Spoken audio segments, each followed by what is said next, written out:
Contract खत्म होने के बाद बेरोजगार हुए हरियाणा के कंप्यूटर टीचर्स एक बार फिर से आंदोलन की डगर पर चलते दिखाई दे रहे हैं। उनका आरोप है कि सरकार ने उनके साथ वादा खिलाफी की है।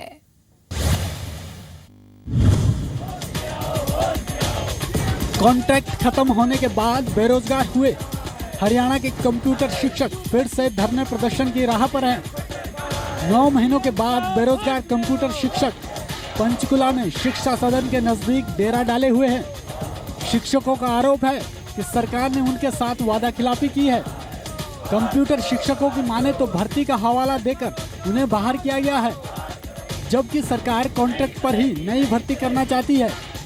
बेरोजगार कंप्यूटर शिक्षकों की मांग है कि रेगुलर भर्ती होने तक उन्हें बहाल किया जाए, नहीं तो विरोध का सामना करने के लिए तैयार रहें।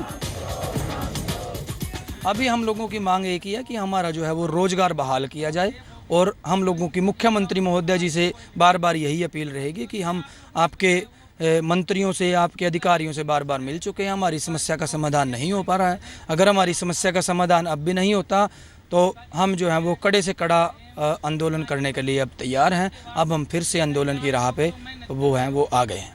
अब 31/5 के बाद जो है हम लोग घर में बैठे हुए हैं, तो सरकार जो है बार बार झूठे आश्वासन दे रही है कि आपको हम जो है दोबारा से नौकरी पर बहाल करेंगे, लेकिन झूठे आश्वासनों से किसी का पेट थोड़ी भरता है। वहीं हरियाणा सरकार ने साफ कर दिया है कि कानून हाथ में लेने की सूरत में सख्ती से निपटा जाएगा। पारदर्शिता के आधार पर जो नौकरी निकल रही है उसमें वो अपना सहभाग करें और उनका नंबर आएगा तो निश्चित रूप से वो नौकरी ले। सबसे रिक्वेस्ट है कोई कानून अपने हाथ में ना ले, परंतु कोई कानून अपने हाथ में लेगा तो सरकार उस पर अपना काम करेगी, कानून उस पर अपना काम करेगा। नौकरी की मांग पर अड़े बेरोजगार कंप्यूटर शिक्षक और सरकार के रुख से आने वाले दिनों में संघर्ष तेज होने के संकेत मिल रहे हैं। चंडीगढ़ से कुलवीर दीवान, जी मीडिया। देश के किसानों के मुद्दों को गंभीरता से उठाने के लिए अखिल भारतीय किसान सभा ने कमर कस ली है। हिसार में हुई राज्य स्तरीय बैठक के बाद किसान सभा के सदस्यों ने बताया कि किसानों के मुद्दे पर 24 नवंबर को संसद का घेराव किया जाएगा।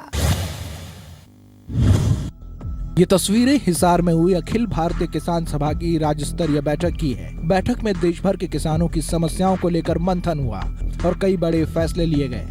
किसान सभा के सदस्यों ने मोदी सरकार को किसान विरोधी बताया, चुनाव के दौरान किए गए वादे पूरे नहीं करने का आरोप लगाया और एक बार फिर स्वामीनाथन आयोग की रिपोर्ट लागू करने की मांग को उठाया। मोदी सरकार के 2 साल पूरे होने के बाद भी सरकार उससे मुकर गई। सुप्रीम कोर्ट में एक रिट पिटीशन में उन्होंने जवाब दिया है कि हम स्वामीनाथन आयोग की रिपोर्ट लागू नहीं कर सकते, इसलिए कर्जा मुक्त हो, किसान को लाभकारी मूल्य सरकार के वायदे के अनुसार मिले। किसान सभा ने देश भर में किसानों की खराब होती हालात के लिए केंद्र को जिम्मेदार ठहराया है। साथ ही प्रधानमंत्री नरेंद्र मोदी की फसल बीमा योजना को ढकोसला करार दिया है। हमारी किसान सभा का मानना है कि प्रधानमंत्री फसल बीमा योजना न केवल किसानों के लिए खुशहाली के लिए होगी, बल्कि देश की इंश्योरेंस कंपनियां, जो प्राइवेट इंश्योरेंस कंपनियां हैं, उनके फायदे के लिए प्रधानमंत्री फसल बीमा योजना लेके आए हैं। किसान सभा ने अपनी अगली रणनीति का भी ऐलान कर दिया है। किसान सभा के सदस्यों ने किसानों की कर्ज माफी, स्वामीनाथन आयोग की रिपोर्ट, आवारा पशुओं से मुक्ति और बिना किसानों की अनुमति के जमीन अधिग्रहण पर रोक लगाने जैसी मुख्य मांगों को लेकर संसद घेराव करने का फैसला लिया है और इसकी तारीख तय की गई है 24 नवंबर। इन मुद्दों को लेकर के पूरे देश में, एक कश्मीर से, एक कन्याकुमारी से, एक बंगाल से, इस तरह से 4 जत्थे देश के 4 कोणों से नवंबर में चलेंगे, जो देश के पूरे राज्यों को कवर करते हुए 24 नवंबर को एक ऐतिहासिक रैली संसद के सामने 24 नवंबर को करेंगे।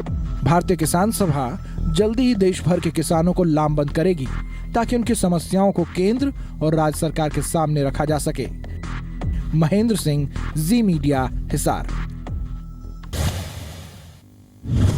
देश की सुरक्षा की खातिर अपनी कुर्बानी देने वाले शहीदों के परिवार आज भी अपने हक के लिए भटक रहे हैं। सरकार की ओर से इन परिवारों के लिए कई तरह की योजनाएं चलाई गई, कई वायदे किए गए, लेकिन शहीदों को इनका कोई फायदा नहीं मिल रहा है। इससे नाराज होकर चंडीगढ़ में 1962, 65, 71 की लड़ाई में शहीद हुए सैनिकों के कई परिवारों के सदस्यों ने सरकार की ओर से मिले सम्मान को वापस करने के लिए सीएम आवास पर पहुंचे और इन लोगों का कहना है कि आज 40-45 साल गुजर जाने के बाद भी कोई वायदे पूरे नहीं किए गए हैं। राज्य सरकार की ओर से सम्मान के तौर पर उन्हें 10-10 एकड़ जमीन देने का ऐलान किया गया था, लेकिन वो वायदा भी पूरा नहीं हुआ।